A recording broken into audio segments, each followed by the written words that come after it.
All right, so from a technology perspective, number one, it's really cool to be out here in front of you guys physically. I've been sitting behind a computer for so long doing these remote sessions that I've developed even worse nearsightedness, so I have to wear a tutor now, which is awesome.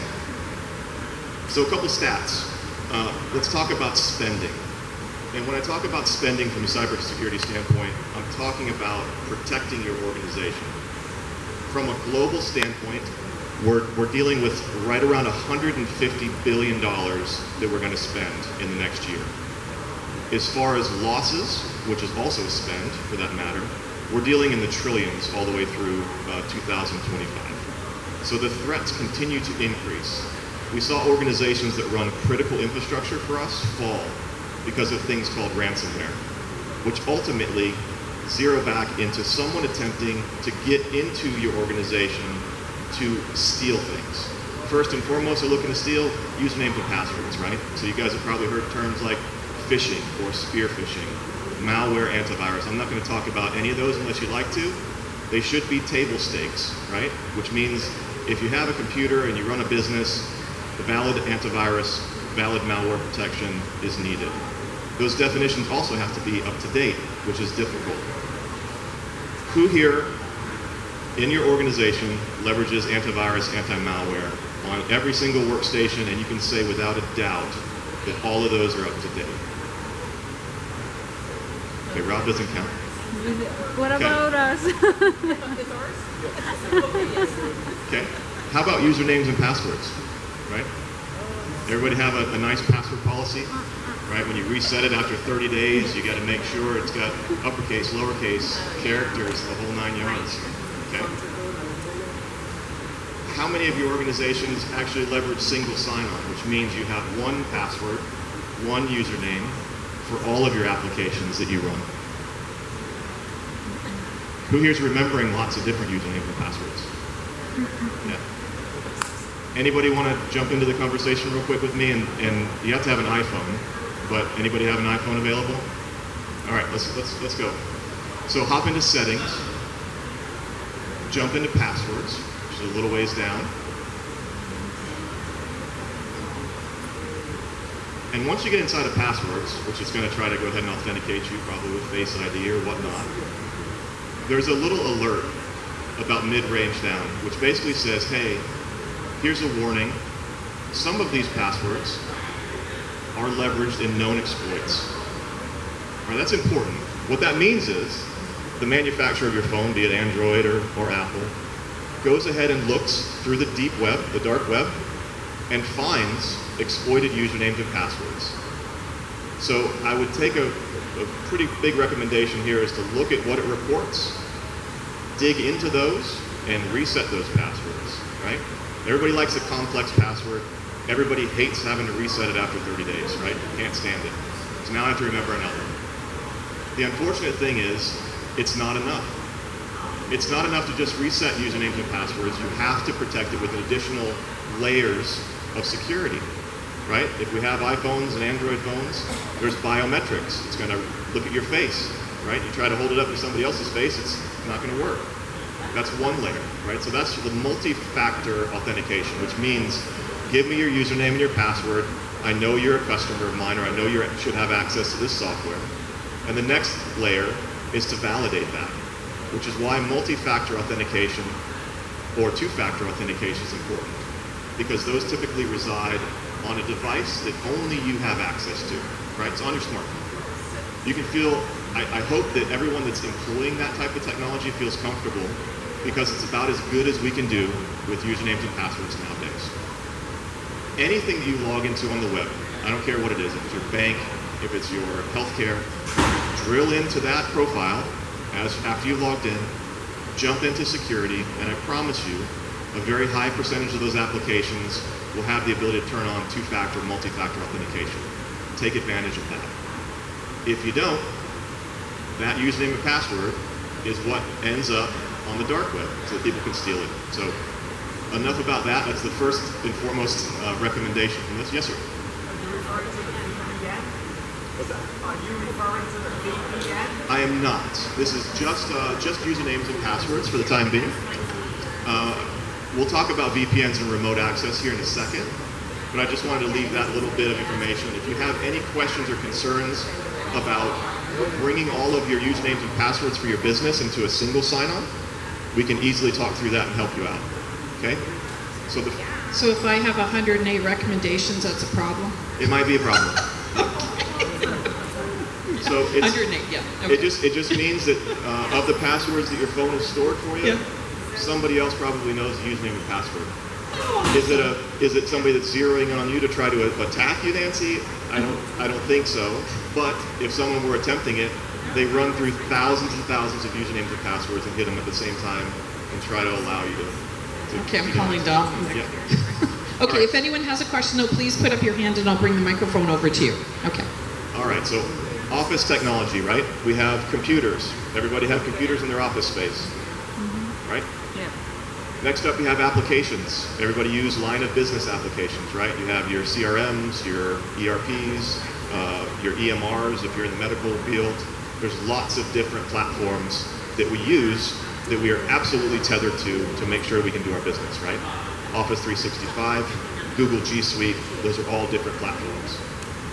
Internally, we might have legacy applications.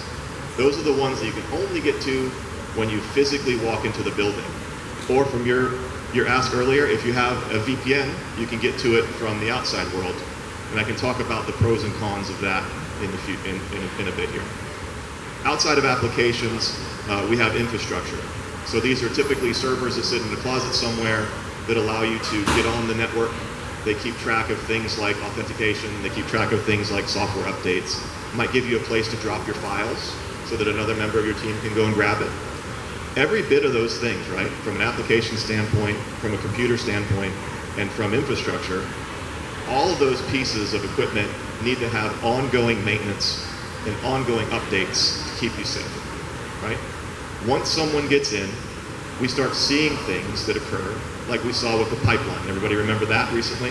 All of a sudden there was an issue with the pipeline and they essentially got impacted by spyware. The spyware took advantage of their network. It went ahead and encrypted things, and then it holds those things ransom. That's where ransomware comes into play. Ransomware essentially is someone locking your files, your intellectual property, remotely, and then saying, hey, if you want to have access to this again, you're going to have to go ahead and shell out some Bitcoin, right?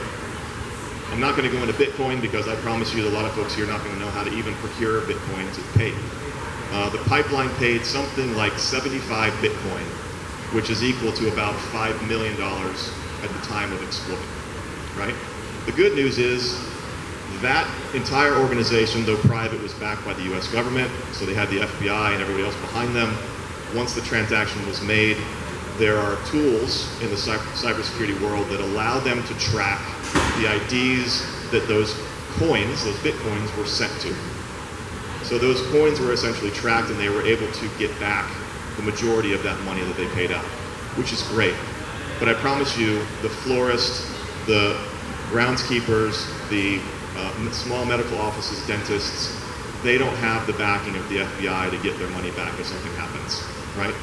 So jumping to the bottom of my list, one of the most very important things outside of training for your employees is to make sure you back up everything in your organization. It's your #1 tool to fight against ransomware. If you think about it, if you have a file that's on your computer that's encrypted that you can't get into, if you have it somewhere else that's not, you still have all of your data, right? You can work towards restoring it.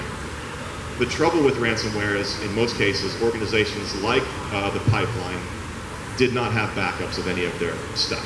And unfortunately, it shut down the pipeline, right?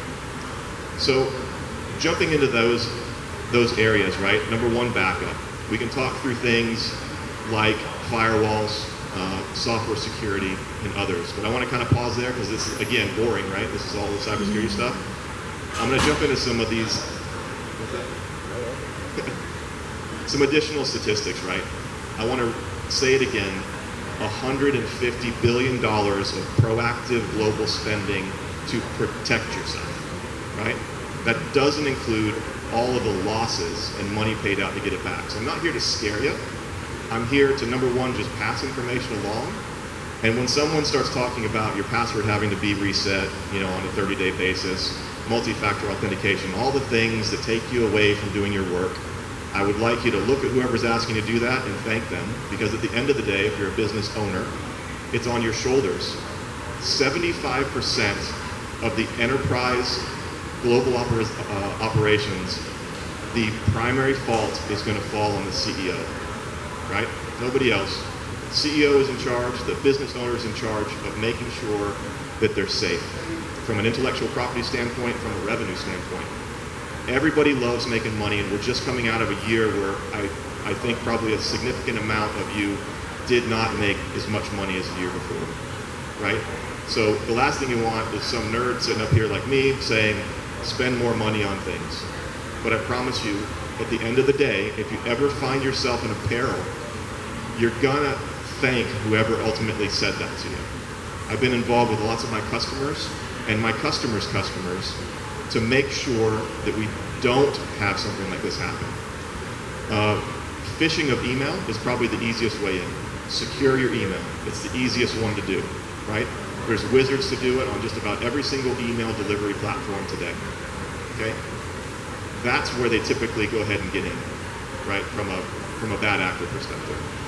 Once they're in, at that point, depending on all these other things you can do to secure yourself, you've given up, your entire organization to that attacker. And at the end of the day, if you don't have backups, you're stuck. So whenever you see somebody in the news, like a municipality or a K through 12 organization or medical firm having issues, and you hear ransomware, the very first thing you can think of is, how in the world could that organization not be backing up everything, right? Backups are so cheap now. You can use things on the public internet like Backblaze, right? It's a public one, you put it on your computer, it backs up everything. It's all backed up, and they keep lots of iterations for you to go back to. So if you don't want to go back 5 days, you want to go back 30, you can do that, and you can get all your data back. So backup, number one. Multi-factor authentication, absolutely massive. And then we can talk about a lot of other infrastructure protections, such as deep packet inspection, so that you can watch for things like credit card information or bank routing information leaving your network. And get an alert that says, hey, this computer sitting over there just sent out a credit card information, or a member ID, or a social security number, or, right? You can watch for patterns with today's artificial intelligence-driven network platforms, okay? So anybody that's doing your IT today, I hope that you take back to those organizations or internally to your own employees and say, what are we doing about these things? How are we protecting ourselves? And I fully expect if that individual, if that group, if that organization is taking care of it, every single thing that I said should be regurgitated right back at you again, right? But make sure that you're protected end to end, because I don't ever want to come to one of these functions and have somebody say, hey, remember that discussion? Yeah, I was hit by ransomware and I was stuck. I promise you that you probably know someone or an organization at arm's length or third party that's been impacted, and that's a scary thing. And it's only getting worse. So again, I'm not trying to scare you. Hopefully we get some good interaction going back and forth, and we can talk through different ways to protect yourself. And I'll be here with Dominic in the back there, okay? Okay, do we have any questions then? Other than I have 150 something questionable things on my phone? Can I just plug one last thing? Absolutely. The FPL app, after a major storm, we've got a total of over 5 million customer accounts. So if a storm impacts a lot of area, for some reason, we just feel like we need to be reassured and speak to a human. Well, if you do the math, 5 million customer accounts, probably 2 people per household. If we have 10 million people trying to call, however many people we have in person answering calls, it's not going to work out really well. But on the FPL app, you're going to see things, you're going to get updates. You're going to get the most current updates, so you don't have to call. You're going to have methods that it's going to tell you, hey, here's when your power should be on. Your power should be on. Go ahead and use this app to determine if it is. So if you're out of town and you say, well, I don't know if my app is on. I used to tell people, well, call, and if your answering machine picks up, then you'll know because it's plugged into the wall. Well, how many people have answering machines anymore besides me? I'm a dinosaur. You tell that to a millennial and they stare at you and say, what, Grandpa? So keep that in mind. The other thing I just wanted to let everybody know about is, you know, the guys, when we bring mutual aid from all over the country, just please wave to these guys, thank them. They're here working 16-hour days. They're sleeping in little, you know, they're comfortable, but they're these motorhomes. They're like you see on a train track. You've got these sleeping cars. There's about 16 people in a car. Now, during a pandemic, during COVID, it was very difficult. We didn't have a storm here, but we provided mutual aid over in Alabama and Texas and Louisiana that kept getting hit. So we sent people over there. COVID impacted us also. We had to keep our executives apart the entire COVID period. They could not meet together because we didn't want to risk our management team. In the event of a storm, we wanted them all available to lead us. So please start preparing now. That is my message. If you go and leave with one thing, and download the FPL app, use a strong password. But that, you can pay your bill, you can get a number of different things on there. It's going to be very useful so that if you don't have access to a computer, you have your phone and you feel like, I can't get hold of anybody, no one knows I'm out here. Yes, we do. And you'll find that on the app. So thank you. Okay, do we have any questions then? Did everybody follow along with Nate on their phone? Everybody, who's got one with 0 issue? Wow. Okay, you have to come to the office and help me out. Okay. Well, if we have no more questions, I think Nate will be at the Morsecom table, and Bart, thank you so much for coming. Did you?